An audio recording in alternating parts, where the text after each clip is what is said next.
Okay, we're going to go ahead and get started here. I'm going to share my screen for just a moment, just to let people know that we do have interpretation available live on separate Zoom channels. We have Chinese, Portuguese, Spanish, Korean. We were told we'd have Russian available this evening. We may not have that person online. You can check it. But if you click at the bottom of the Zoom window, the interpretation window, and choose the language, you'll be able to access that audio stream from an interpreter. So we're pleased to be able to provide that service this evening. I'm going to stop sharing again for a moment and welcome everyone to the call. I'm sure more people will be joining as we go, and we should have people who are online with the Zoom call, as well as people who are watching on the Should We Media Connection channel. I want to thank Mark, Sarah, and Stokowski, who do so much great work with us that way. I'd also like to welcome our panelists this evening who will be helping me. Can you just give a wave when I introduce you? We have Todd Bazidlo, who's the principal at Shrewsbury High School. Mr. Greg Nevada, who's one of the assistant principals at Shrewsbury High School and is in charge of the scheduling. It's part of his responsibilities. He is a power school wizard of whatever the highest degree is, black belt, you name it. And then Na Wen, who is the director of school counseling, which many of you probably remember from your days as guidance counseling. School counseling is the current term for that, who obviously has a wealth of information about our students' coursework, as well as issues related to college and career beyond high school. I'd also like to introduce you this evening, Meg Belcito, who is Assistant Superintendent for Student Services. Her department is in charge of special education and all other student services. And then Patrick Collins, who's our Assistant Superintendent for Finance and Operations. They'll have some opportunity to share some answers to questions that have been asked in our FAQs. And then finally, I would like to introduce Sandra Fritz, who is the chair of the Shrewsbury School Committee, and who will start us off with some brief comments this evening. Thank you, Dr. Sawyer, and welcome everyone for joining us this evening. We're happy that you could be here and to listen to this, the questions, listen to the information that Dr. Sawyer and staff are going to talk about. As a school committee, we appreciate and we understand the anxiety and the stress that's currently happening throughout the district as we look at opening schools again under very different circumstances. And we just ask for your patience and help us as we move through this very difficult time. And we know we're going to be able to answer a lot of the questions, but as we move forward, there's going to be more questions and more things that we need to address as a community and as a school district. So again, thank you for being here. And again, patience and understanding, and we're going to get through this together, but it's going to be different. So thank you. Thank you, Sandy. And I know other school committee members are watching on the live stream. I just want to again thank the committee for their support throughout this pandemic and focusing on the needs of our students and our staff and our families.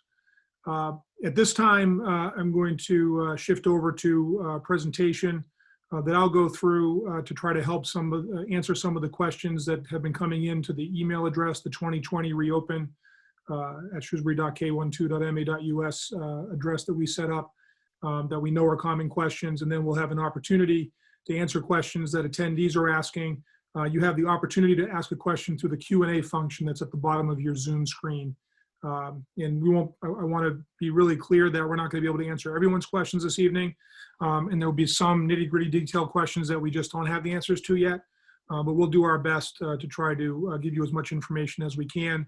And then we will be following up with a written FAQ as soon as possible as well. But let me share my screen again and we'll get started.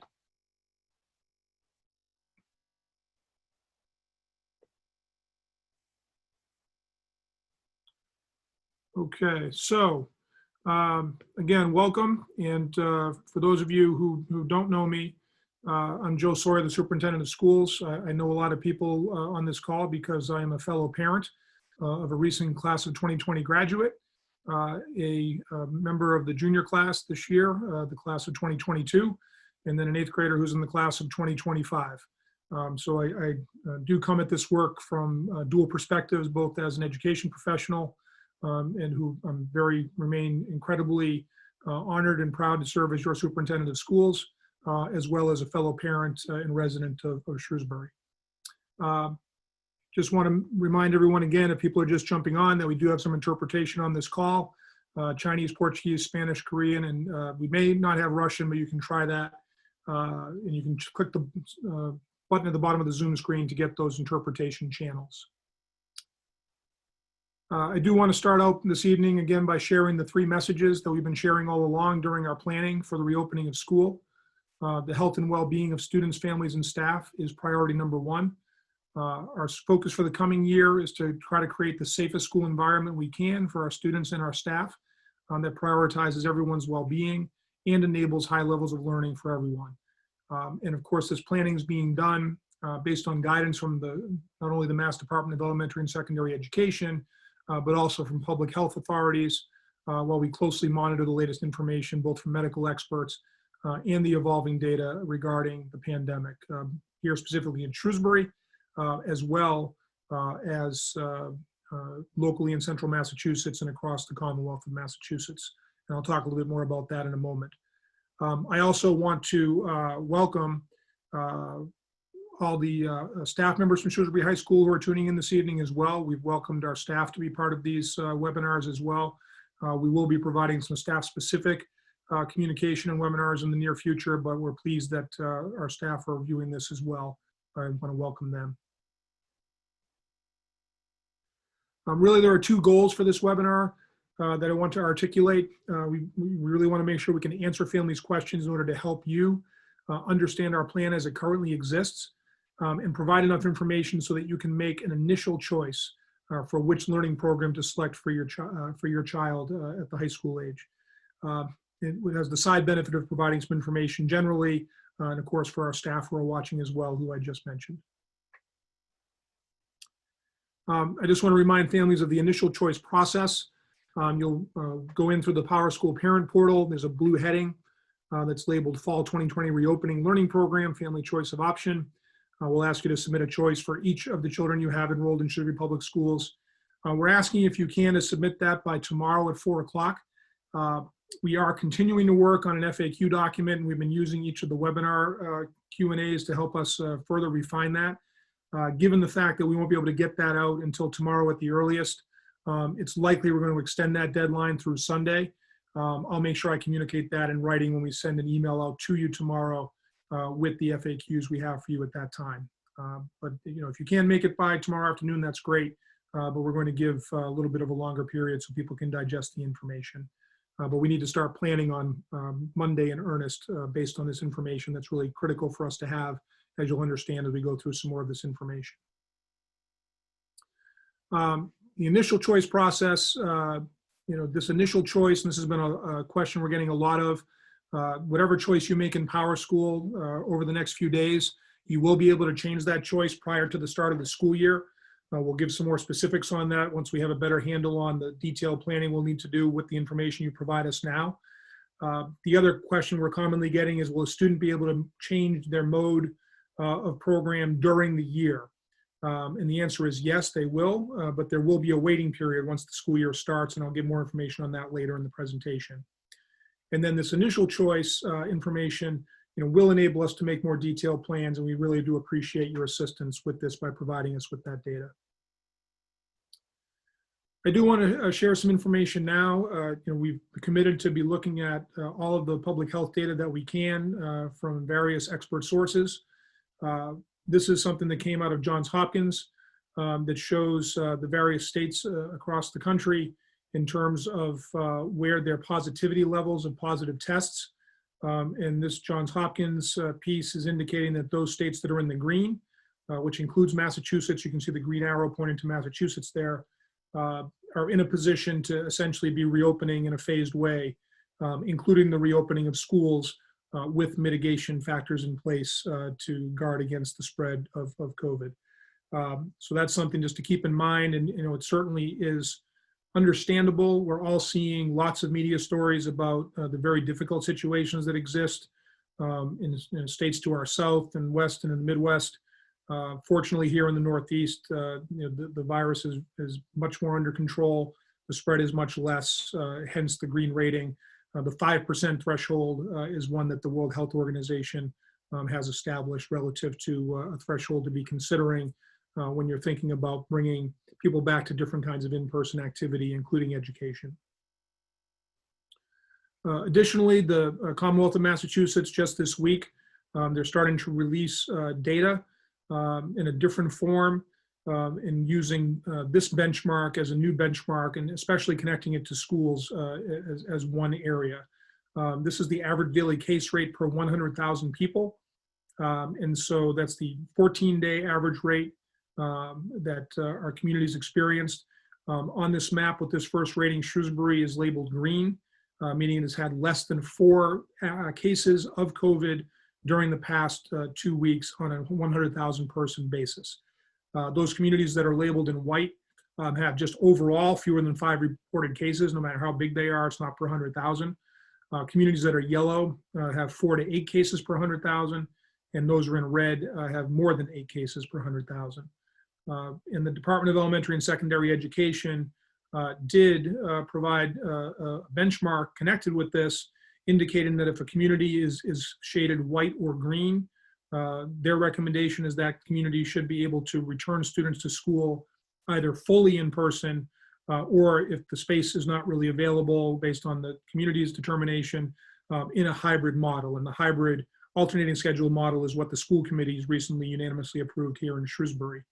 I think it is also important, and this will just be the first FAQ that we provide, because I received a lot of questions about this yesterday when this was released in the news, and whether or not this recommendation from the state means that the state's eliminating the option for families to choose an all remote learning program for their child. And the answer to that is no. And I did confirm specifically with the Department of Education yesterday that families still, regardless of this metric, have the choice of keeping their child in a full remote program. This metric's really intended to reference whether any in-person program is also advisable. And again, right now, based on that metric, Shrewsbury would be cleared from the state's perspective to be doing an full in-person or a hybrid program, and the hybrid program is what the school committee has authorized at this point. This is a slide I updated about 20 minutes ago. Thursdays is when a lot of weekly state reporting is updated. So you can see the positive test rate in the presentations I made on Tuesday and Wednesday. Shrewsbury was at a 1.23% positive test rate. The 14-day average now for this last week's reporting is down to a 1.00% positive test rate. This is from the Boston Globe. If you click on their link on their homepage that gives town by town COVID data, this is the updated, the one on top is last week's that they had published, and the one that they just published today is the bottom there next to where it says this week. And you can see that the positivity rate for 14 days has gone down by about 0.25 percentage points. You can just see the different numbers there and the rate per 100,000. And this is just entire COVID cases since the pandemic began in March. When this reporting went to the state, there were 360 cases in Shrewsbury. I also know that the town of Shrewsbury reported today, they do a weekly count on Thursday. That is a little bit more up-to-date data, and my understanding is that there were 6 new reported cases for a total of 363 cases total since the pandemic began in our community. That was an increase of 6 cases over last week, which has been better than the last couple of weeks where we're closer, I think, to 12 to 14 new case range. And again, it's very good news that we're continuing to see a very low rate of cases in Shrewsbury. The communities around us that are similar to Shrewsbury in terms of size have had similar very low rates. Worcester is a yellow shaded community, and we know that our urban communities have had somewhat higher rates. And of course, that's one of our neighbors as well, and that's something we're paying attention to all of our surrounding communities in addition. But this was good news that the average went down over the past week. This is the age percentage breakdown for Shrewsbury cases as of when it was 360 cases overall, I believe. You can see that the spread, that the highest percentage, 1/5 of the cases were people who were over age 70. And then you can see it sort of spread fairly evenly across the other ages, except for 19 and under. Only 5% of the cases over the entire pandemic in Shrewsbury have been age 19 or under. A couple of those cases were infants. A couple of those cases are on the high end of 19-year-olds, which of course could be high school age students. And then it's really sort of a spread in between. It's not a cluster at a particular age range within that birth to 19 age. But it is the smallest percentage of the, which we know in kind of a general sense, we know from COVID that while students, young people don't tend to demonstrate symptoms, we know that there are young people, and studies are showing that may be carrying the virus or asymptomatic, and that's something obviously that's of concern, and why we have to put mitigation measures into place if we are going to be back in school in person. Okay. I'm just going to move forward at this point and move into talking a little bit about the summary of the program options that we have. I'll answer some FAQs that have come to us, and then we'll open it up to questions that are coming into us in the Q&A. So we have a cohort, 4 different cohorts that students would be placed in under this hybrid model. The first cohort, known as Cohort A, would be attending in-person learning every day, essentially 4.5 days a week, because Wednesday would be an early release day for those students. But Monday, Tuesday, Wednesday mornings, Thursdays, and Friday, they would be in school in person.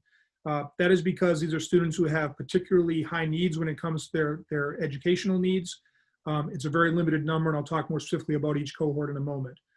Cohorts B and C would be in-person learning for 2 days a week and remote learning for the other 3 days, and essentially on an alternating schedule. This is to be able to achieve a lower population of students in school at one time, which enables us to have greater social or physical distancing when students are seated in classrooms, et cetera. And it reduces the number of people in the building and makes that more manageable and able to achieve a higher level of mitigation. And then Cohort D is the option families may choose according to state requirements for an all remote learning program where there will be no in-person. And families might be choosing that because they have a difficult situation where a student themselves may be immunocompromised, a member of their family may be, or in some cases it may be that the family is just not comfortable having a student attend school in person. And that's some of the difficult decisions I know that you're making as families right now, trying to determine what the best program is for your child as far as school for this coming year. So for Cohort A, the school district will communicate directly with families if your child qualifies for Cohort A. For students who qualify based on their individualized education program, those emails were sent to families yesterday if they qualified. There are going to be also a number of beginner English language learner students who may qualify if they're beginning to learn English and may need more time in school. There are some criteria the State Department of Education issued to us to consider based on the space available. So those are some of the qualifications. Cohort A is not open to families by request. And I know we've had some requests where families feel like their child would benefit from being in school every day, or you're struggling with a child care issue. And we're very sympathetic to that situation, of course. But right now, we need to maintain a smaller number of students in Cohort A in order to make sure there's enough spaces for Cohorts B and C. Depending on how many people choose that at each different level, it's possible we'll be able to open up more slots in Cohort A for a variety of needs the district may have. But right now, it's pretty strictly limited only to those students we've invited based on the criteria in their IEP or their English language learning needs. Shifting to Cohort B and C, specifics there. Cohort B would be the cohort attending in-person school on Mondays and Tuesdays of a week. Cohort C will attend on Thursdays and Fridays. On Wednesday, all students in cohorts B and C would be working remotely from home. The idea is they would attend live classes with their high school teachers on Wednesday mornings. Then Wednesday afternoon, they would be doing asynchronous learning through in the combination of different learning experiences, whether that's video, screencasts, and so forth, or traditional reading and whatnot, essentially independent work because on Wednesday afternoons, our teachers are going to be collaborating with each other to make sure that the plans for the remote learning days, when those cohorts are at home, are done well and are strong. We're certainly in a different mode than we were last spring during an emergency situation, where the remote learning program on days that students who are swapping days are going to be home is going to be much more robust than when it was in the spring. And I'll speak more to that as we go forward. One question that came up last night and want to make sure you know is that on a day, these days will even themselves out. On weeks where there's a holiday, for example, a Monday holiday, we would not have the Wednesday remote day. We would have the 2 in-person days for each cohort. So for example, there's a Monday holiday, cohort B would attend in person on Tuesday and Wednesday that week. And on Thursday and Friday, cohort C would be in school. So that way we don't have one cohort missing some in-person days due to a holiday, and where that might fall. More specifics on cohort B and C, it will be split by last name. That's in order. Obviously, we have to provide a balance and split kids across so that we have an even number and we can fit into the physical distancing elements to keep desks 6 feet apart within the classroom. This was the best and most efficacious way we were able to find to make that happen. One key element of that, we heard from families from the get-go that having students in the same family on the same in-person alternating schedule would be very important. Some of you, I'm sure, like me, have high school students with younger siblings. In some cases, much younger siblings who might be at an age where they would need their older sibling home at the same time when they're not in school if they're on this alternating schedule. And that is something that we're achieving through this. We know, of course, there are some families that have different last names, and we'll make sure we keep you in the same cohort, and we'll have a mechanism for that to happen. We may need you to reach out to us, but we'll make sure that that happens as things are finalized as far as scheduling, because that's the point, is to keep families together. At this point, special requests to be in a different cohort. We've had some requests based on carpools, neighbors, that sort of thing. And right now, we're not in a position where we can accommodate that. We certainly understand why people would ask, but right now we're sticking with the alphabetical piece, keeping families together. There have been some suggestions to do this geographically, but because students are not interspersed across, or dispersed rather, across our neighborhoods in a manner that is equal according to the different levels, that really wasn't a workable model for us. So we're relying on the alphabet. Roughly, we think it'll be A through K and L through Z, but depending on how many students choose cohort D, that split may vary a little bit once we get the data and we see how we can split those 2 cohorts evenly. Cohorts B and C, on the days that those students are learning from home, they will have specifically scheduled learning expectations on those days. The amount of learning time that will be scheduled for them will be roughly the equivalent of the in-person schedule they would have on the alternate days. We're still working on details of that, but essentially we're obligated based on the new requirements of the Department of Education at the state level to meet a certain number of instructional hours across the year. Whether those hours are live remote, asynchronous remote, or in person, we have to meet those hourly thresholds. So again, this is going to be different and have a different feel than what the spring was like. And there is going to be a high level of expectation for what students are achieving on the days that they're learning from home. We have a lot of work through as far as these structures, because there's a lot of details that are just intricate that we need to work out, and there's some that are unique to the high school we'll talk about in a bit. And of course, they'll vary according to level. If you have kids at different levels, things might look a little different on those remote learning days. Obviously, our high school kids have a higher level of independence than our younger students. At the same time, we've also had some questions about having students essentially stream or view a classroom live on the days when they're at home, so that the students who are in person would be learning with their teacher, and somehow through a camera, the students at home would be watching the class. And certainly on the face of it, we understand why that would be considered as an option. However, based on our investigation of what best instructional practices are in learning in a remote environment, the research is pointing to that is not a particularly effective model. Our teachers use a whole variety of instructional strategies, and I think sometimes we have in mind the somewhat old-fashioned notion that a teacher's always at the front of the room lecturing using a whiteboard or back in, or chalkboard prior to that, and that it's just lecturing, which is not a particularly engaging mode, even if you're videoing in or even in person. It has its place, of course, but our teachers have a very dynamic range of instructional strategies, many of which just would not translate over a live camera, a live webcam kind of approach. So that is not our plan. We believe there are better ways to engage our students and really make sure that we are providing the best possible instruction and connection with students on the days they're in person. Take advantage of the fact that those will be smaller groups to make sure we're providing and the individual support as best we can for those students and helping them move through their academic program and meet the standards we expect of them. And also provide a rich opportunity of blending asynchronous videos or screencasts, software applications, other academic tasks, some of which may be more traditional for students to work on during the day when they otherwise would be in class. And then all of our students will still have requirements, of course, for studying and for homework and whatnot to be producing, so that as we move them through a high school curriculum that's going to prepare them for what they're going to do beyond high school. So that's an important thing to note.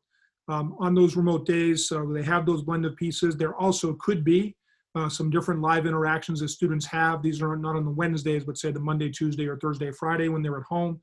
That could include live interactions with their school or guidance counselor. Could be a specialist who's providing support for students who have specialists in part of their learning plans. Paraprofessionals who provide some of our students support.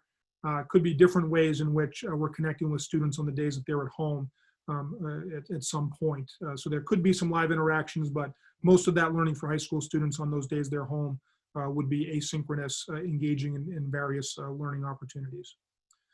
Teachers will be providing those expectations for students. Of course, teachers are going to see kids in person every week.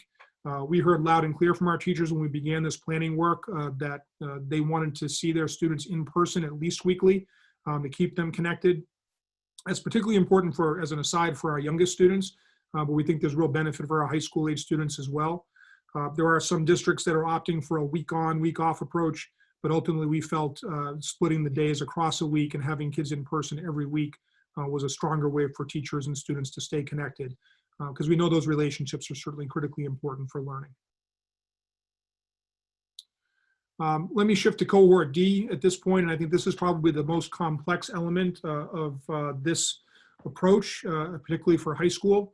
These are students who won't attend school in person at all. And how we address these students' needs is definitely very dependent on how many people select it.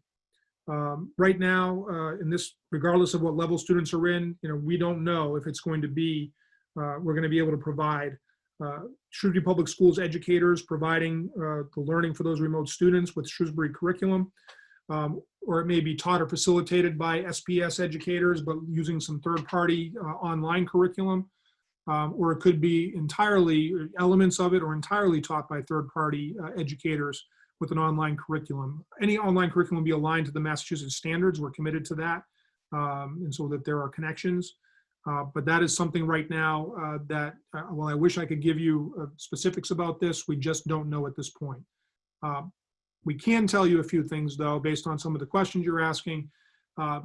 Right now, our plan is not that Cohort D students would be taught by the same teachers who are teaching a mix of kids in B and C. That's already going to be a very complex situation for our teachers who are managing a cohort of students who are in person a couple of days a week and alternatingly being at home, and to add a third cohort of students who would be at home all the time did not seem like an approach that would be workable for us.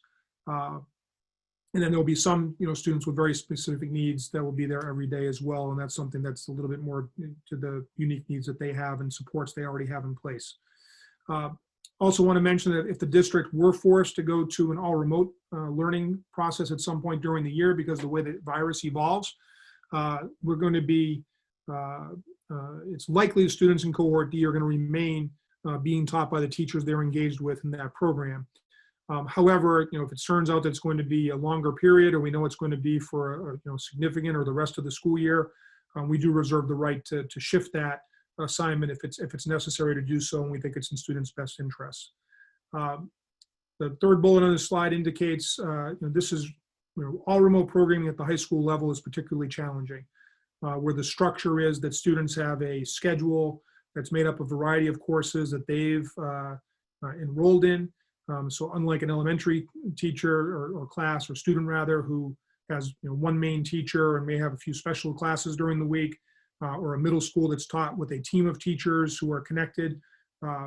Students at the high school have individualized schedules where they meet with different teachers for each of their subjects. So this piece is definitely more of a challenge for us at the high school level. As I mentioned earlier, we'll provide more specifics of what Cohort D will look like once we have a sense of the numbers and we're able to do some more planning. The length of time Cohort D will be doing learning online will be similar to those who are doing the cohorts B and C. We need to document to the state that those hours are being provided to our students.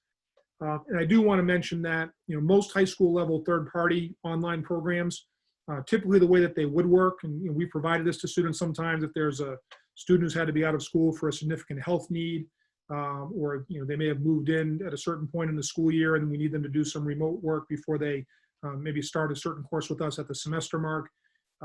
Most of them would be involved working through learning modules that are assigned to be done in a certain amount of time, week over week, or over a couple of weeks, with certain pacing guides. A lot of the learning is done asynchronously through videos and screencasts and readings and so on. And typically these programs will have the ability to schedule time with the teacher who can be available to them to ask questions, get clarifications, and so forth. That's the typical kind of third-party high school online program.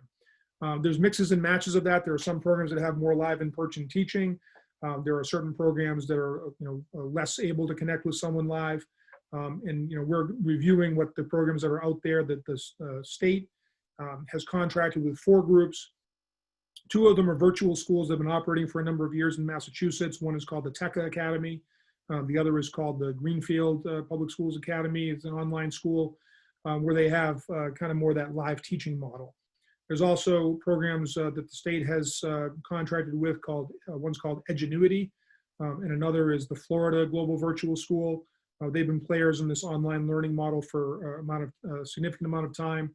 At Shrewsbury High School, when we needed to provide some online learning, we've used a program called EduCare, EDUCERE, that we're also exploring as a possibility where we might need to mix in. And again, it could be a combination of some Shrewsbury-based programming and some third-party programming, depending on how we're going to try to meet students' schedules. But there's no question that this is going to be the most challenging aspect for us relative to providing the coursework we want to for students who are going to need to remain all remote based on their family's choice. There are online AP courses that third-party providers offer. And that's a question that we've received in some of our questions through the email. One important piece is that, as we mentioned, we presented the plan last week to the school committee. Students who choose Cohort D will remain connected to Shrewsbury High School. It isn't as if they're operating in a different school and they remain enrolled in Shrewsbury High. We want them to continue to be connected to our school community. They'll be part of our school community. They'll be connected with their same guidance counselor. That's particularly important for seniors, of course, who are going to be going through the process of considering what they're going to do after high school, which for most of our students typically is college. There is the possibility that there will be a Shrewsbury High School faculty member who might be facilitating their online program to some degree if they're not giving them specific instruction as their course instructor. And again, this will depend on how many students choose the model and how we'll be able to staff it based on our existing staffing model. And then, again, they can participate in their co-curricular activities, whether that's, I know our speech and debate team did an amazing job pivoting to doing online tournaments. They're going to continue to do that this coming year. And if a student did pick Cohort D and they want to be involved in speech and debate, that's welcomed and expected. We are awaiting more state guidance on whether we'll be able to hold athletics, with various mitigation. Students who chose Cohort D and wish to participate in athletics will be able to do so. Any sort of co-curricular club, a lot of which may be held in some sort of online capacity this year, Cohort D students or student government, again, all of those things Cohort D students would be eligible for as students who are still enrolled at Shrewsbury High School. So with this, I'm going to go through a few frequently asked questions, and we're going to jump over to answering questions in the Q&A.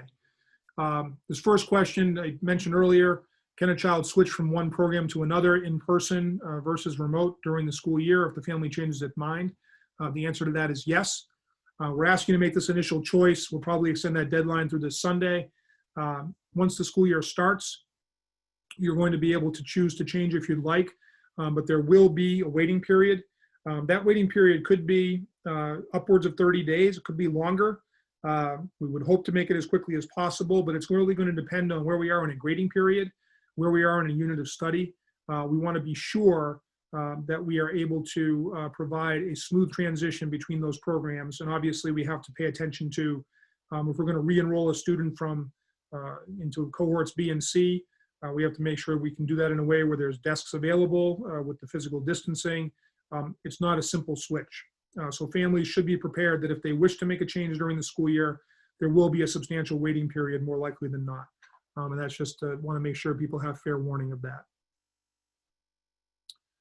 Another question is if you're switching from cohort, you're in A, B, or C, and then you move to cohort D, or vice versa, they still be taught by the same teachers.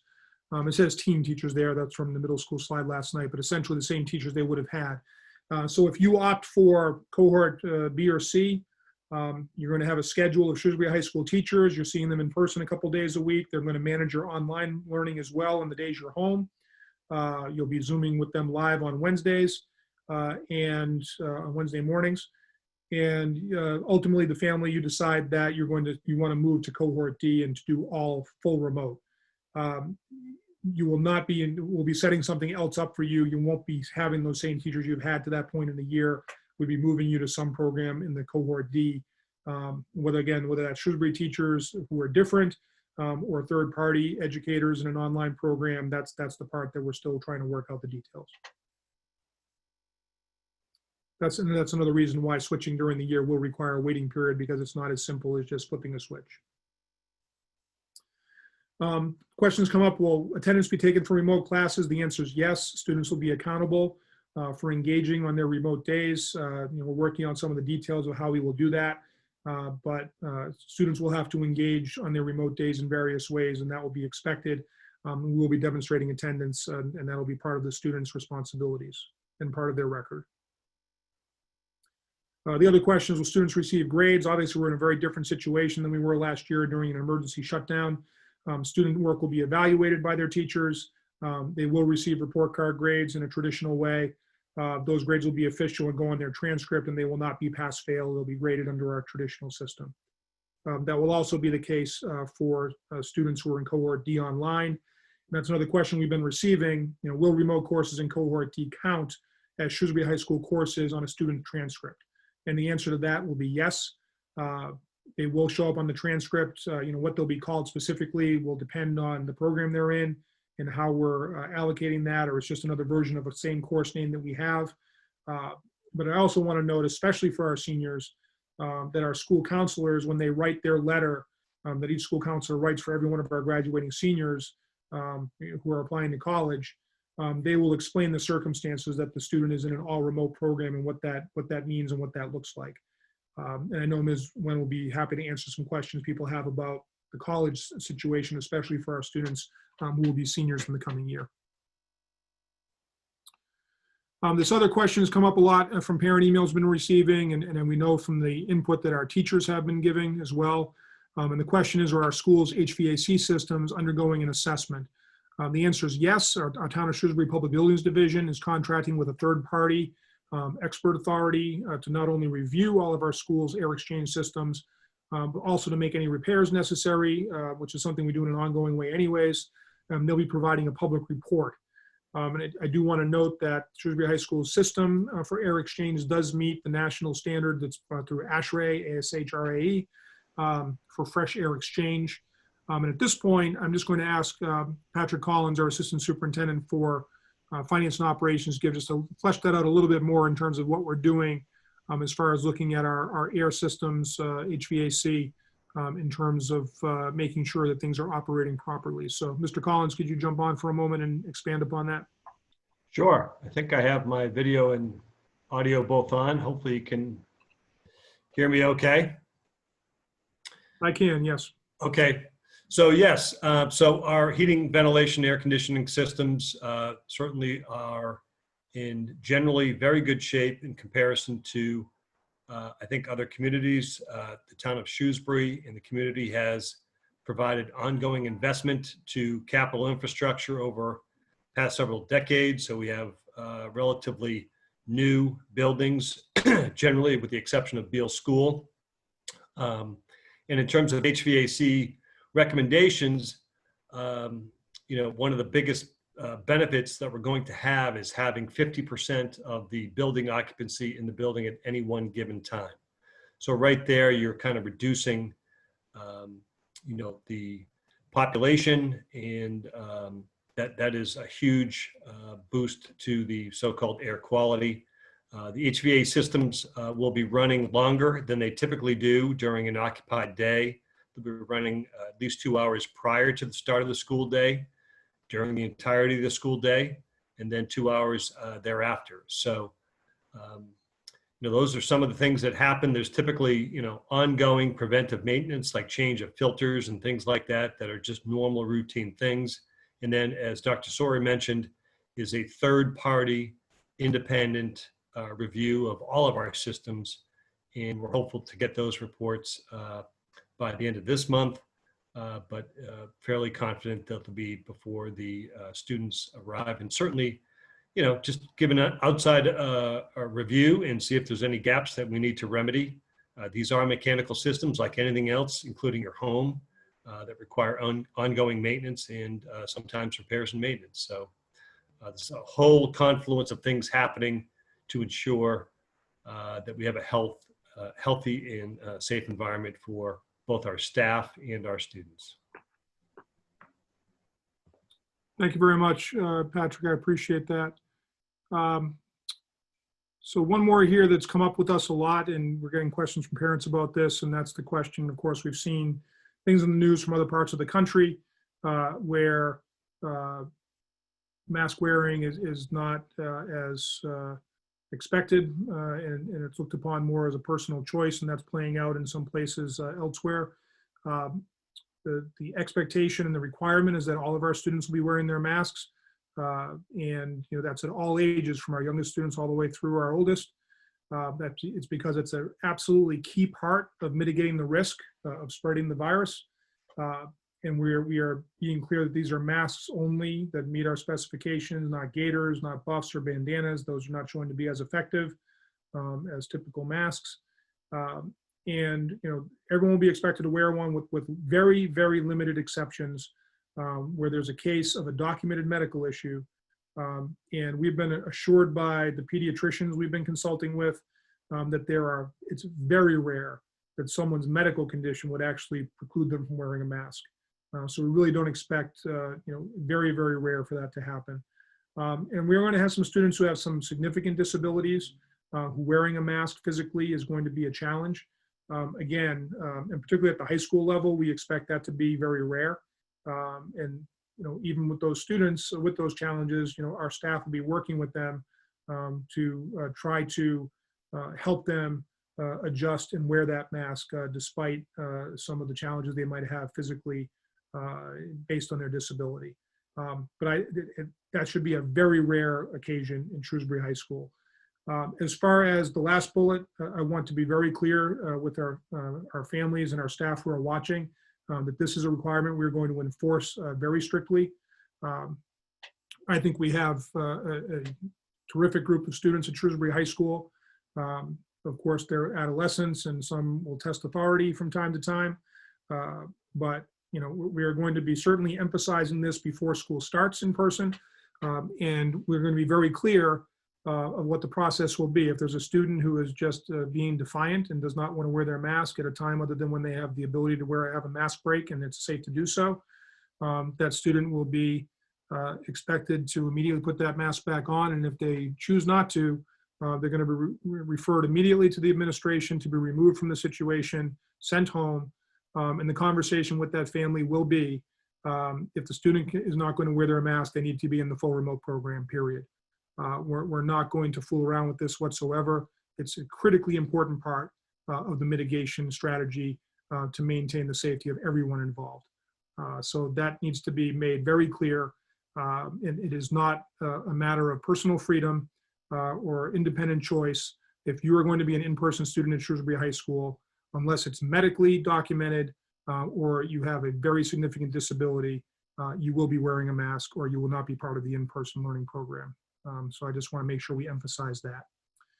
And with that, I'm going to move to other questions in the Q&A. I'm going to stop sharing my screen. And take a look here. And I appreciate everyone who's been sending in questions. And what I'm going to try to do here is pick out some themes and ask our panelists to try to answer some of these questions to be able to give some more specifics to people. So some questions that I'm seeing here are about some of the logistics of the day, student arrival, students moving between classes, students eating lunch. And I'll ask, maybe start with Mr. Bazidlo in terms of some of the work that the leadership team there has been doing around these kind of logistical issues. Great, thanks, Dr. Sawyer. To briefly answer your question, we have been spending a significant amount of time looking at the density of and conducting a capacity audit at the high school to ensure that we'll have 6-foot distance within classrooms. We're also working and have developed traffic patterns in terms of one-way flows and also alternating dismissals relative to floors and classrooms to minimize the density within hallways. I think what we won't be is what you've seen on TV, where some schools have gone back with 100% attendance. When we have 50% of students in the building, it seems in terms of the density and the traffic flow, it's going to be a lot better than what we're accustomed to. We're anticipating patterns of traffic that won't back up. And in terms of lunch and logistics, we're still working on those details, but we're going to be able to serve lunch in a couple of spaces and be able to maintain that 6-foot distance between students. So I think there's a number of logistical things that go in. Mr. O'Connell, Mr. Lazat, Mr. Lane, Mr. Costa have all been working on this, as well as Mrs. Monopoly and Mr. Navarro, but those 4 gentlemen that I mentioned are working extremely hard on developing plans for our community around arrival and dismissal, around buses.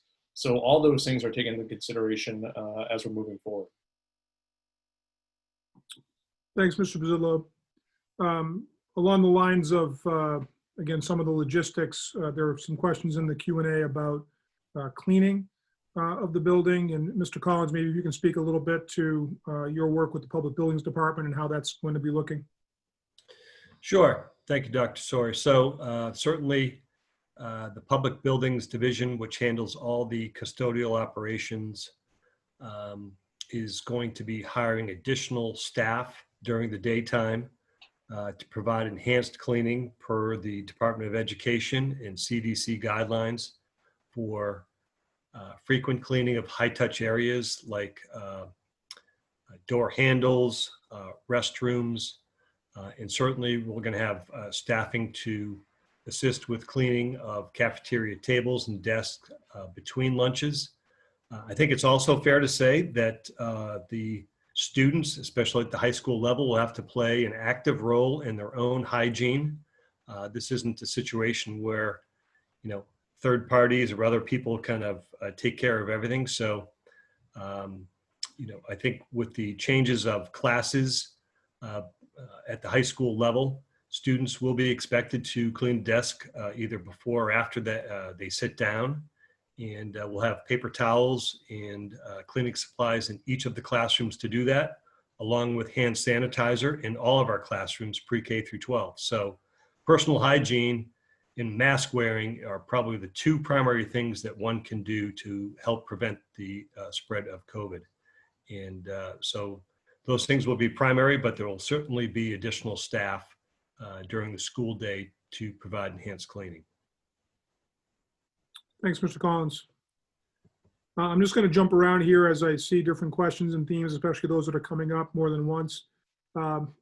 Ms. Nguyen, there's a question about SATs and particularly for seniors and whether Shrewsbury High School may be considering providing some in-person SAT opportunities for maybe only for seniors at some point later in the fall. And maybe to expand that a little bit, just the question of SATs or ACTs in general, and how colleges are sort of responding to the reality that it's been very difficult given that they haven't been offered. So maybe you can speak to that issue. Sure. So in regards to the standardized testing, most colleges, just about all colleges, even the ones that have been a little bit slow to move, have really gone test optional, definitely for the class of 2021. And also a number of colleges are going test optional for 2 years, and they're reevaluating their program. I actually spoke with one college today, which to state one of the big concerns about the standardized test is it's for some schools they do use it for admission, but it's also used for scholarships, for special admissions for programs such as nursing. I spoke with Worcester State today. They're actually reevaluating all of that. They are not going to be considering any SAT or ACT towards merit scholarships, towards the nursing program or the OT program, occupational therapy program, which are specialized programs that typically require that. And I believe a lot of colleges are also re-examining their full admissions policy on the different programs. So I think one of the biggest concerns for families is that, does test optional really mean test optional? It does, and a lot of colleges are putting out those statements that they don't need to have those test scores, given that over the spring, so many test centers have closed. In the fall, this fall, I know that there are limited test centers, and I know that we are working closely with the College Board. They are looking for creative ways to increase test centers outside of schools as well. I don't know what the progress on that is, but I do know that they are working on it. We do have a couple of test dates in the fall right now that are open to us. So we are working with the College Board right now to see if we can limit that to Shrewsbury students. So it's a work in progress, so we're continuing to work towards that. But overall, the SAT and the ACT right now are not really considered for college admissions. Thanks, Ms. Nguyen. At this point, there's some questions about drilling down a little bit more on what sort of the daily schedule would look like for cohorts B and C.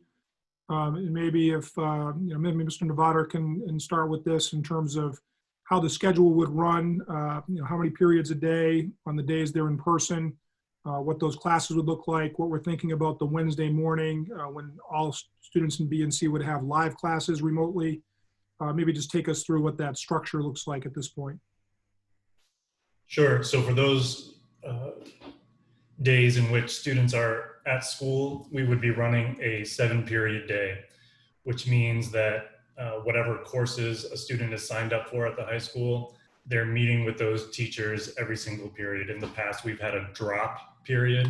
We would no longer have that drop period in there. So on the 2 days that they're at the high school, they would be meeting with every single teacher in every single class that they have. So that would be on the Monday and Tuesday, or the Thursday and Friday for the other cohort. On the Wednesday, we would continue to have a built-in schedule of actual periods, but because it would be technically a half day for students, we're looking at offering periods in the morning. So periods 1, 2, 3, 4 on one week. The following week, periods 5, 6, 7. But in addition to that time period, this is when students would be able to meet individually with their school counselor, have school counselors deliver the school counseling curriculum that they have, and different opportunities like that built into the Wednesday structure. Thank you. That's helpful. And just to be clear, on the Wednesdays, it will be a half day of live learning for students. And it will be a full day of learning because they'll have expectations for the afternoon in terms of the asynchronous learning when the teachers are going to be in their planning meetings for the week on that half day in order to manage this sort of both cohorts. if one of the school administrators from the high school could also speak to there are some questions here about gym and health, how that would work. What do some other special classes look like, such as band, chorus, orchestra? We have some specific guidance from the state and requirements that we have to follow for some of these special subjects, particularly PE and the performing arts. So maybe Mr. Zillow, can you start with that, and if anyone else wants to jump in terms of how we're going to handle those classes? Sure. Thanks, Dr. Sawyer. I'll start with the BCO, and I'll defer to Mr. Nevada around PE and health, because he spent a considerable amount of time trying to figure out the PE and health with his schedule, as says Mrs. Wen. So, but for band and chorus and orchestra, our plan will be to follow DESE regulations regarding performance-based groups. We're looking at bringing some of those performance-based groups outside to do some performances with all the safety measures prescribed by the state. But we also are going to take a keen look at the music theory and how our students can continue to build their repertoire skills within their own vocals and also the instrumentation. Orchestra doesn't have the same regulations because it's a strings instruments versus wood instruments, or wind instruments. So there's a little bit different regulations around orchestra. So we envision orchestra being inside in a space such as the auditorium, which we've done in the past.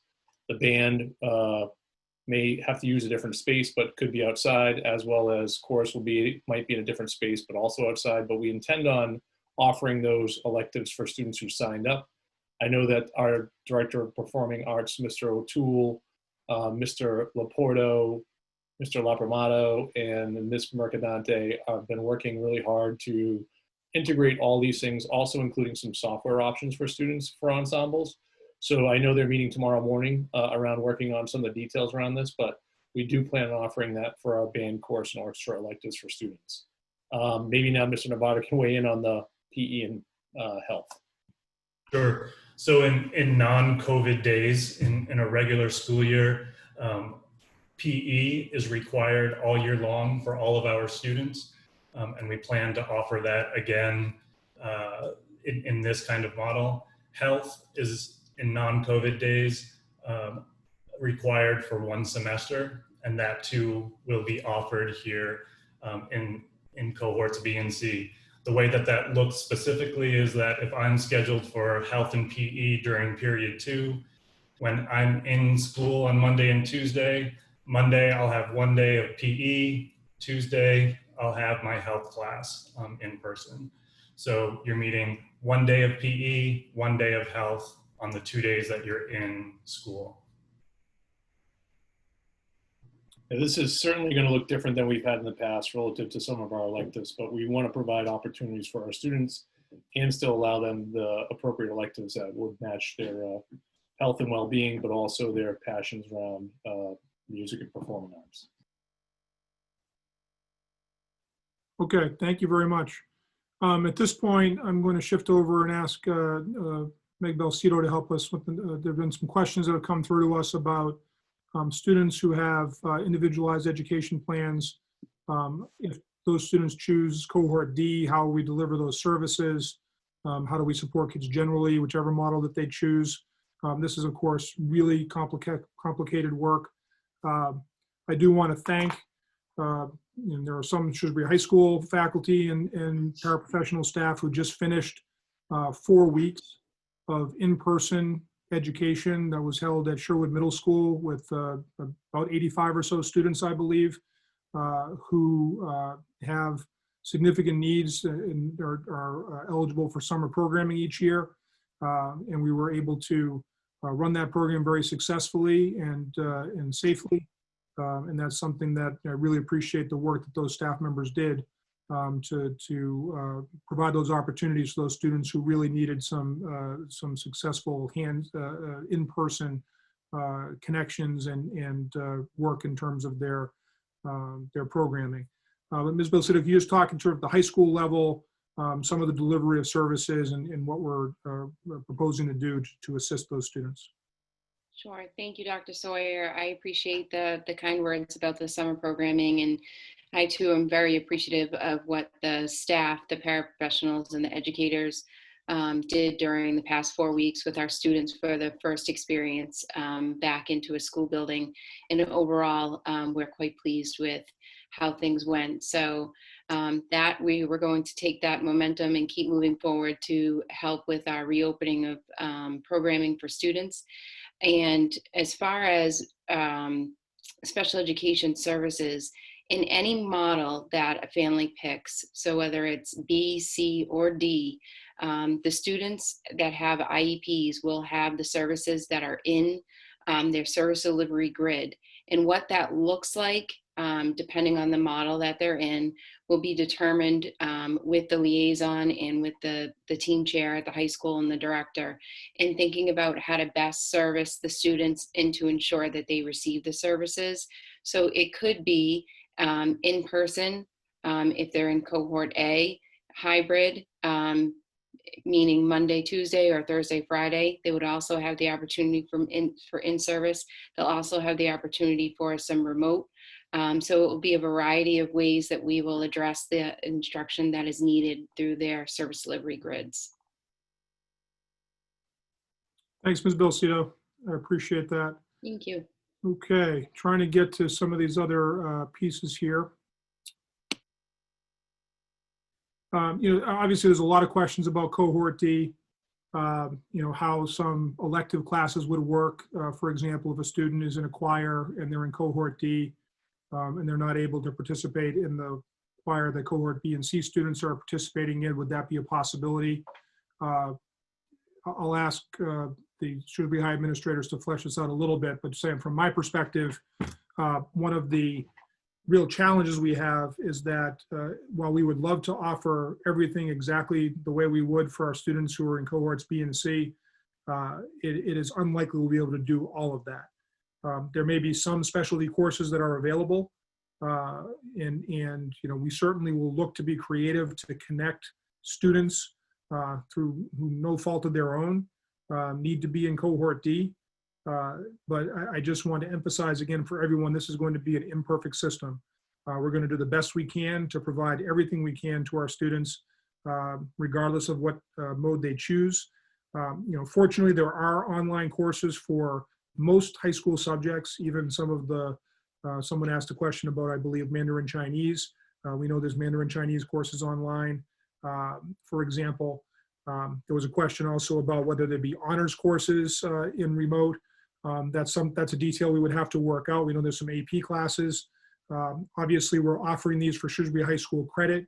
The high school would have to be comfortable that the level of challenge and rigor and responsibility for an honors level course would be part of something. I think if we can determine that's the case, we would be able to offer honors credit for cohort D courses as well.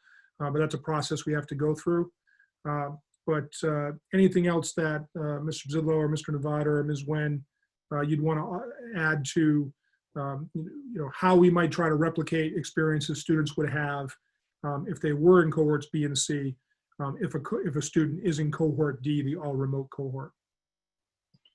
Sure, I'll start with this, and maybe Mr. Nevada and Mrs. Wen could fill in. I think what's critically important is for us to get numbers around who are going to be want to participate in cohort B or cohort C and cohort D. Cohort D, the numbers are going to potentially dictate what the type of programming and offerings we may have. So it's hard to make a decision, I think, Dr. Sawyer, without having the data around the numbers. But I do think working in the online space that we have in the past at the high school, there are providers that offer really robust programming ranging from AP honors and electives such as band, chorus, and orchestra that are online. I think what we have to do is see who's enrolls in cohort D, what they signed up with courses, and how they best align with their individual course selections. So I think getting people to fill out and at least give our initial idea of what cohort they want to participate in would be helpful to us in terms of our planning. So I would encourage people to do that. But we have worked in the online space before with I think with some moderate success, but yet limited in terms of the scope. We haven't had 100 or 200 kids participate in that in the online space, but we have had handfuls or We have had a handful of kids do it yearly beyond virtual high school, which we offer at our high school. So that might be a little bit convoluted and too detailed for everyone in the audience, but I think it all depends on kind of what that cohort D and the numbers would look like. Thank you. I think the other thing that I would add is that at the high school, we offer currently right around 350 different individual courses. And if we were to contract with a third-party vendor for students in cohort D, is it that those vendors would offer the same 350 different courses that we have? No, that wouldn't be the case, but our experience has been that things do match up very well in academic leveled courses. The electives, while they might not have an engineering class or a particular specific class that we offer at the high school, there are many other options that we don't offer at the high school that would be available to students. And in terms of selecting those courses, if a student does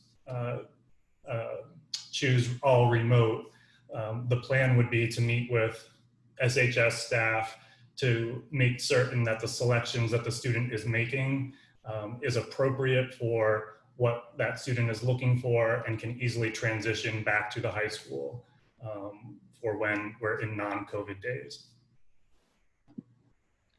And just to add on a little bit to that, in the past when we've worked with remote, we've worked with our directors in terms of making sure that the classes match up to make sure that they're compatible with what our programming is as much as possible. Sometimes there might be tweaks here and there, so that might be that consideration going from C and B to D and back and forth.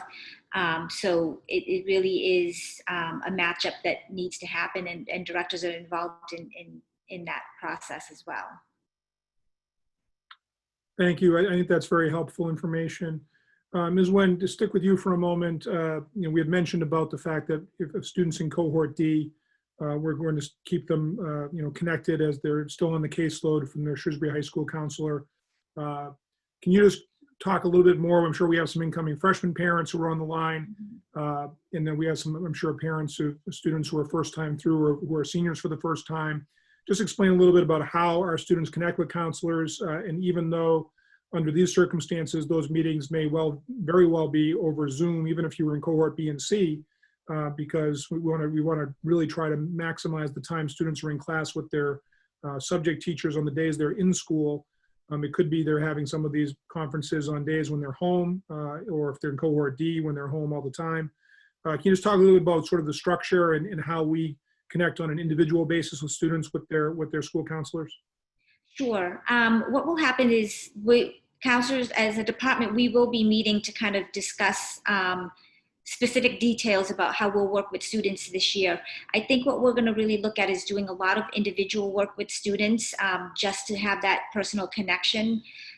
In the past, we've gone into the classroom to do curriculum, which includes all students, so necessarily with the students that are in their caseload for their counselors.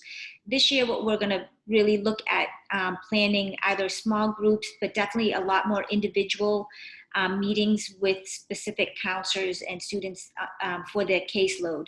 I think our biggest goal this year is to make sure that we develop those connections with students, especially transfer students coming in, freshman students starting high school for the first time and coming into the building, but also for the seniors, making sure that we're taking them through the college process individually. That's important right now, especially with this college cycle. It's going to look very different than last year. I think there's a lot more concern going on in terms of the process. And I think we need to work with students individually and families individually to kind of ease some of those concerns, answer a lot of different questions. We're working closely with a lot of the colleges, but we will also not neglect the juniors and the sophomores in terms of really looking at the curriculum piece. We'll come up with some creative ideas in terms of webinars and screencasts and different topics related to career and future planning as well. So we're definitely planning on doing things a little bit differently. We'll do a lot of things definitely through Zoom. We want to make sure that students, like you said, are in the classroom, and we'll have access to the students definitely on those Wednesdays, the remote days, and also when the students are on their remote time. This also includes the students who are in Cohort D that are remote. Counselors will be reaching out to them, and will be available to them through Zoom meetings as well. So we will certainly be available to students and families. Thanks, Ms. Nguyen. Okay. Here's a question, and Mr. Collins, maybe I'll help him with it a little bit with some specifics, but there was a question about, how are we paying for extra expenses given that we have a very significant budget challenge? And, a couple things that we've communicated over the course of the last several school committee meetings. We did certainly have challenges and do have challenges when it comes to the level of funding that we have in terms of our appropriated budget. However, we've had some developments in the last few weeks that have been enormously helpful. One is that the state government guaranteed level funding with the same amount of money that the district received last year, whereas our town manager, rightfully so, under the conditions, had projected a potential reduction. We were looking at about a $2 million gap. And this is after, just to be clear, we had made a $1.9 million cut in staffing, which included, unfortunately, not replacing some high school teaching positions where we had some retirements and some attrition, as well as some other cuts across other parts of the school district. That all remains in effect, unfortunately. But we were predicting potentially another $2 million gap deficit as recently as a couple of weeks ago. But with the state funding coming in about $900,000 better than what was expected. And then we did end up having an agreement between the school committee and the Teachers Association, the Shrewsbury Education Association, where our teachers are going to have the raises that they would have received this year from the first part of the school year deferred for halfway through the year. Their cost of living increase, any step increases or lane increases, which is going to reduce our costs by about $1 million. So we have about $100,000 plus gap that's left. That gave us a much greater level of certainty that we're not going to need to make additional staff cuts as the year gets underway, which is hugely helpful for our planning. And I deeply appreciate the willingness for those teachers to join in the shared sacrifice, along with our non-union staff, support staff, secretaries, IT folks, as well as our non-union school administrators, who all have in our budget total salary and compensation increase freezes for the entire school year. It made an enormous difference in assisting us to be able to move forward. As far as other extra costs, we have received some sums of money from the government through the CARES Act to address COVID-related costs. We have, and I'll ask Mr. Collins to speak to there's sort of 3 buckets of money that we're tapping into that we have available through the end of the calendar year based on the federal legislation that's passed. Mr. Collins, you can just give a little bit of more information on that in terms of how we're paying for some of the PPE, enhanced cleaning. We just made a decision, this is the first time we'll say it publicly, we're renting some tents, large tents. There'll be 2 of them, I believe, at Shrewsbury High School that will enable mask breaks or outdoor instruction at different times with physical distancing. But we'll have some tents at all of our schools. So a variety of costs that are being expensed to some of these federal dollars that can only be used for very specific COVID-related costs. So if you could speak a little bit more specifically to that, Mr. Collins. Sure. Thank you, Dr. Sawyer. So as the federal stimulus packages have rolled out kind of in sequence, we learn different bits of information as those occur. So first and foremost, I would say that the first package that we were made aware of was the so-called CARES Act for municipalities, which provided $90 per capita for the town of Shrewsbury. And that's about $3.3 million. And as Dr. Sawyer mentioned, those funds need to be expended by December 30th. Those funds, all of these funds that I'm going to talk about, are very different than stimulus funds for federal tax, income tax reimbursements, if you will, or refunds, because those are kind of open-ended. You spend it on what you would like. And the funding that we're receiving is both time restricted, meaning you have to spend the funds by December 30th, and they're also use restricted. You can only use them for COVID-related expenses. So that $3.3 million, we certainly leveraged some of that already to purchase additional iPad technology for our K through 4 population. And we hope to access more of those funds as time goes on, but those are also being used by other municipal departments like police, fire, custodial services, public buildings, and the like. The second bucket of funding that we received was a so-called emergency fund through the Department of Education, and it was kind of based upon our relative wealth, if you will, and we received $133,000 from that. That is a little bit longer lifespan. It's available through June of 2021. We're going to kind of hold that in reserve for right now. That's $133,000.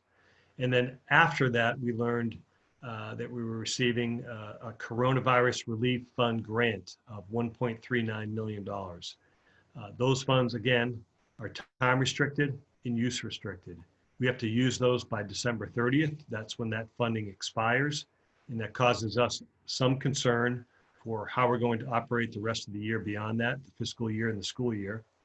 And we plan to use those funds, as Dr. Sawyer mentioned, for PPE. We've bought an enormous amount of hand sanitizer.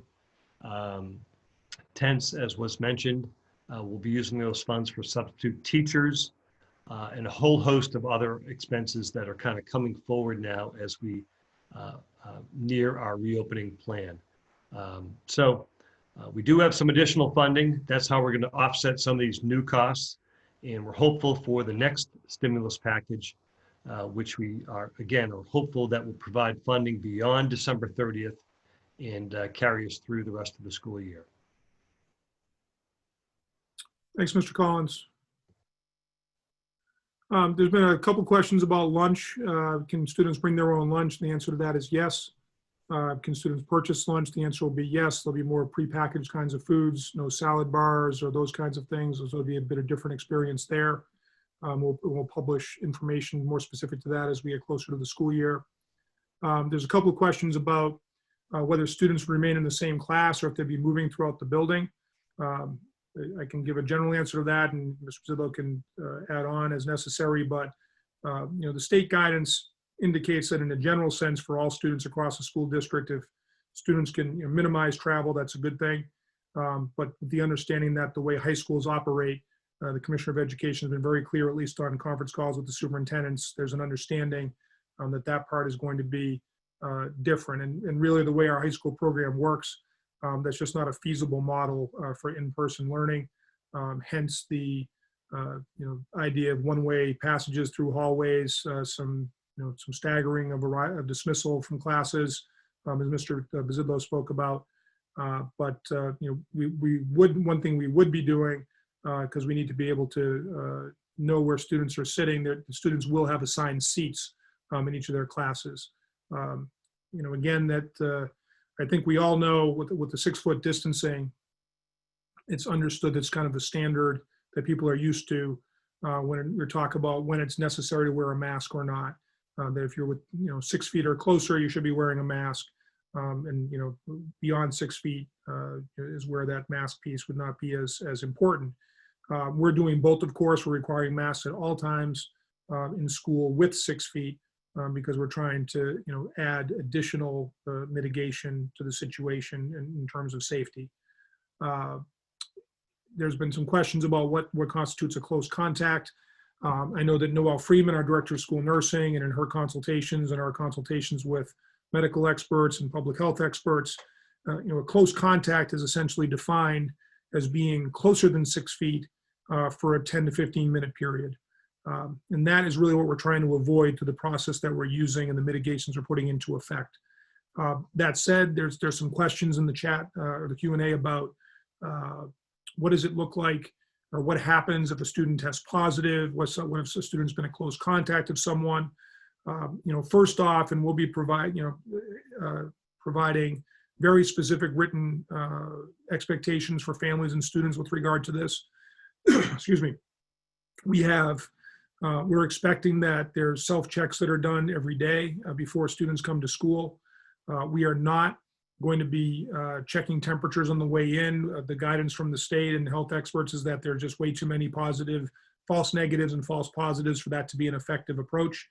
But we are relying on a community compact, essentially, that if someone has symptoms of some sort, that they need to stay home. If they develop symptoms at school, they're going to be immediately referred to the nurse, and the nurse will be going through a process. And if they do have symptoms that could be related to COVID, they'll be immediately isolated and required to be picked up. And that student will be required to be tested before they come back to school and have a negative test. If we have a positive test, a positive case, we will be communicating, as far as anyone who we perceive could be a close contact, out of some abundance of caution that we know based on a seating pattern or some other reason, we will be contacting those potential close contacts. We're prohibited, of course, by law from sharing the identity of someone, but we would be letting them know that they may have been in close contact with someone who's tested positive, and we'll be asking them to either quarantine or get a test. We will be providing very specific written, matter of fact, we have a meeting set up, I believe, with our public health authorities at the beginning part of next week to go over even more specific communication protocols. But what I can tell you is that our intent is to be as transparent as possible around what we're seeing in terms of any statistics, and certainly, without violating HIPAA or other kinds of privacy, to make sure that people understand what's happening with regard to any cases or issues in our school community. And again, we'll provide more specifics about that. I did see in the Q&A, there was a question about mask breaks. The requirements we're under from the Department of Elementary and Secondary Education indicate that we need to provide mask breaks at different points. And the question in the chat or the comment was that this individual finds them that they could be dangerous. The idea with mask breaks is to do that in a place where students can be physically spaced, more than 6 feet apart, typically outside if that's possible. Or of course, when they're eating, they'll be spaced more than 6 feet apart. As I think was mentioned earlier, it's at single stations within the cafeteria and or the field house or gymnasium. And of course, they'll have to remove their mask to eat. Similar, but that spacing will be in effect. So different than what's happening, obviously, with families or groups that are going to restaurants, where you're not necessarily spaced 6 feet apart when you're there without a mask on. They will have that 6 foot spacing and to observe those mask breaks and meals. So that's the approach we're taking at this point. Okay. Ms. Mazzillo, we got a couple questions about athletics and some co-curricular activities. I'll answer the first piece in terms of Cohort D students. Again, they're eligible to participate in anything that we're offering. I would expect that most clubs would be offered in a remote manner so that Cohort D students could participate. And of course, we're minimizing the in-person attendance at the school. But could you speak to athletics a bit in terms of what we know and what might be possible? Sure. So we're currently waiting on some regulations just came up from the state, I believe today from the Executive Office of Environmental Affairs and Health, I believe. I'd have to double check my email. But that's also, we'll have to get more guidance from the MIAA and also the Board of Directors, but also we're waiting for the state. So right now, athletics are scheduled for a start of September 14th with their first competition is September 24th. However, the sports that are offered in the fall are high contact and high risk sports, not all, but some. So we'll have some modification that are going to have to happen. But I'm predicting within a week or two, we'll have more clarity around if and what we can offer for athletics. Another thing, Dr. Sawyer, that I want to say too, for particular our freshmen families and parents, we typically have a freshman orientation in person and have students come into the building and work with our mentor volunteers, which are upperclassmen. We are currently working on a program that will be a virtual webinar for parents.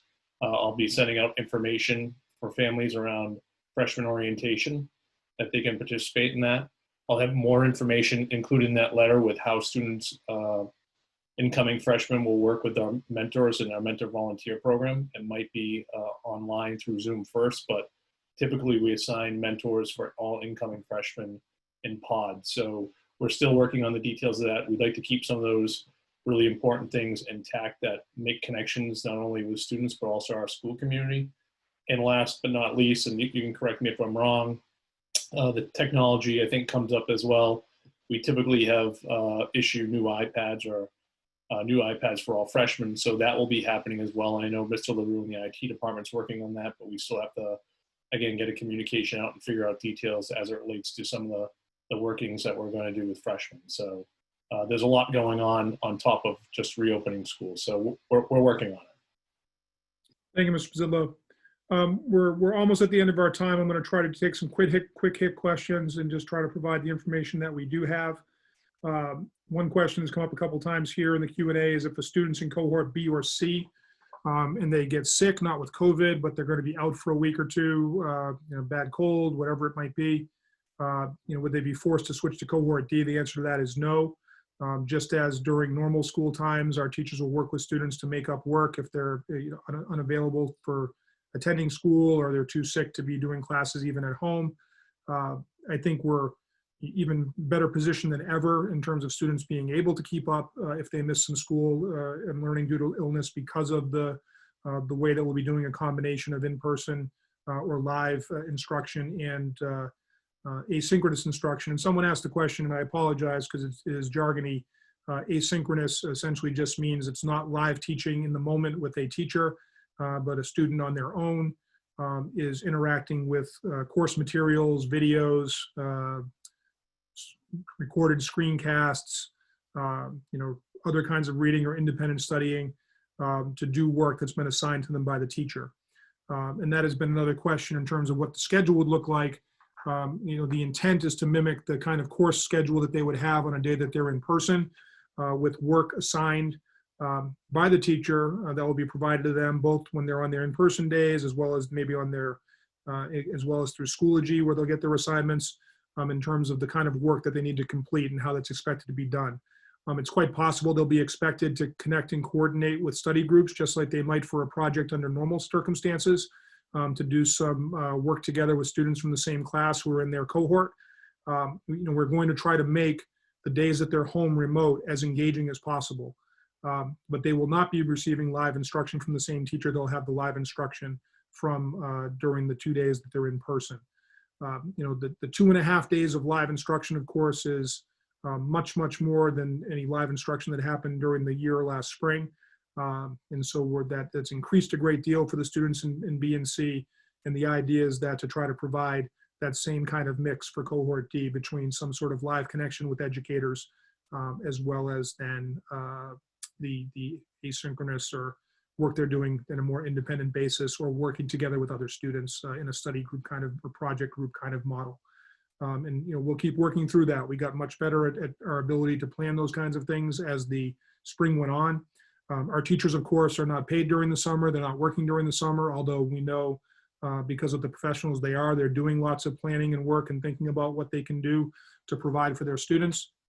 We have teachers who have been engaged with us, well over 140 of them who have been part of our reopening committees to think about ways we can work through these things. Our leadership team, of course, has been working during the summer.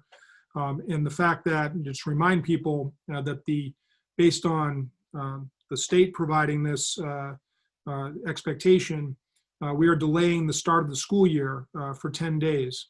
Our staff will be coming back on August 31st, and there will be 10 days of training and planning time where a lot of these details to make sure that we can get off, working as effectively as we can, especially with the remote portion of the work.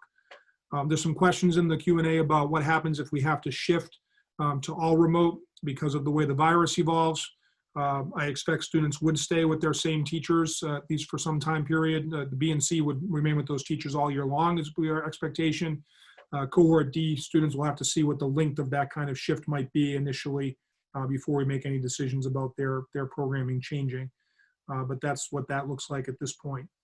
I know that there were some questions received by email. I do want to emphasize that all of us are subject to the governor's order when it is regarding to out-of-state travel. There are only certain states where Massachusetts residents may travel and then return and not have to quarantine or have a negative test within a window of time. That's going to apply to all of our students. So as you think about them coming back to school on September 15th and thinking about the time where if you're considering traveling, we expect people to adhere to those rules. And we're going to be enforcing that if we become aware that a student has done that. In terms of the, in our faculty and staff need to be cognizant of that as well. We'll be communicating more about that. In terms of the, there are some exceptions to that. If someone, we have some staff who, live out of state. The governor's order does not apply to commuting to a job across state lines, so that's not an issue for them. We would take that same approach. I know we had a question I think came through in one of our emails about a family that's a shared parenting family where students visit another parent out of state every other weekend, I think it was. We would take that as into account that's similar to a commuting situation that's through no fault of the student, and we of course would be expecting that family to be taking all the precautions they should be in terms of mitigation. So those are just a couple of very specific things as well. But we are going to wrap up because we're just past 8 o'clock. I really appreciate the questions that are in the Q&A. Again, we're going to be working tomorrow to update and create a written FAQ document that we're going to look to push out to you. I'm expecting we're going to extend the deadline from Friday to Sunday, but hopefully this helped give you some more information that will help you make this initial choice for your child as to what cohort you would like them to be in at Shrewsbury High School for the coming school year. I want to thank all of our panelists. I want to thank Mr. Brian LaRue, our IT director, who's helped us with the technical pieces with the Zoom piece. Thank you to Ms. Fritz from the school committee for being with us. Thank you to all of our families and staff who are attending. Let me just close with a couple of thoughts. First off, looking ahead, we cannot predict obviously how this is going to evolve and how long we're going to be in these circumstances. We're grateful that we're in a situation where in our state, in our local area and community, we're in a much better place than most places around the country when it comes to managing the virus. And obviously it's our hope that that continues. But things could change over time and we have to be ready to respond to that. I think the key theme for the coming year that I ask you to join me with as a overall school community of educators and support staff, parents, students, and community members is trying to emphasize flexibility, adaptability, empathy, and grace.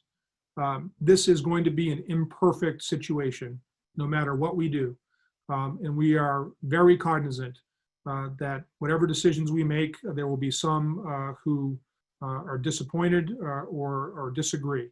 And that's the reality of interacting in a public system where there are going to be differences of opinion.